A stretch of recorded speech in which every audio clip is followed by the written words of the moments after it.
محترمو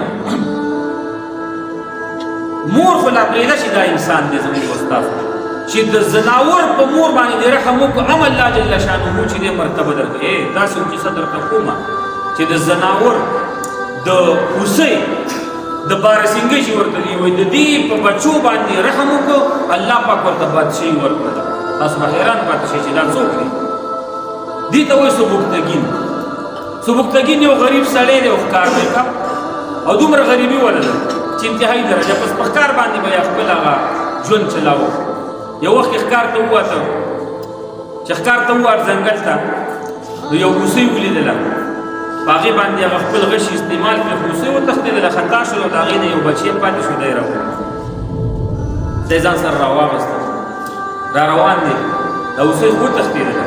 د هوسۍ چې پوه شه چې زما بچی خو ښکاري ونیو زما ګوره د مور دومره مینه ده زناور دی او الله جل شانه ورته دومره احساس ورکړی راتاوه شوله او دې ښکاري ته راغله او دې ښکاري ته اوس ودرېدله سبکتګین صاحب ته او دا خپلې مخکې خپې داسې مږي یعنې هغه ته یو عاجزۍ سره د خپل حال په ژبه باندې په ګونګه ژبه باندې غواړي چې د الله دپاره زما دا بچی دا ما ته راپرېږده دا اوس ستا په کار نه راځي دا ډېر ماشوم دی ما ته یې راپرېږده زه به یې غټ کړمه بیا به ګورو.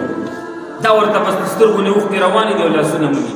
سبکتګین صاحب ورته ودرېد چې کله دې هوسۍ ته ولیدل چې دا خو جالي دا خو لاسونه مږي او د حال په ژبه په ګونګه ژبه باندې ما نه دا غواړي چې زما بچی پرېږده دا خو مسلمان دی ور پرېښودې بچی لاړو.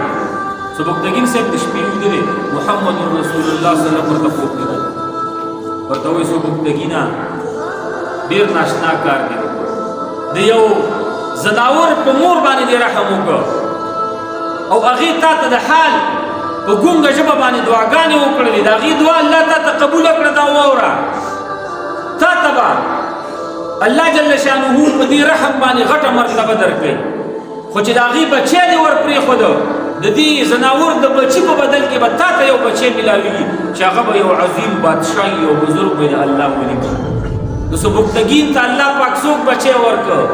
سلطان محمودي غزنوي بابا. سلطان محمودي غزنوي بابا د دغه ښکاري د دغه سبکتګین بچی دی او د څه په څه ورته میلاو شوی دی په یو زناور باندې رحم کړی د زناور په مور باندې رحم کړی هغه مور یې د زناور خوشحاله کړه نو الله جل شانه خپل پلار ته څوک ورکړه؟ سلطان محمودي غزنوي بابا. نو ګوره سلطان محمودي غزنوي بابا د افغانستان بادشاه بې د هغه په اولاده کې ډېر بادشاهان سې برابر دي. هندوستان یې څو ځله په خپله هغه ژوند کې هغه فتح کړی او د الله یو عظیم ولي سلطان محمودي غزنوي بابا دا د پښتنو الحمدلله مشر دی زموږ ستاسو مشر د افغانستان بادشاه. نو پلار یې په زناور باندې رحم وکړي دا ووایه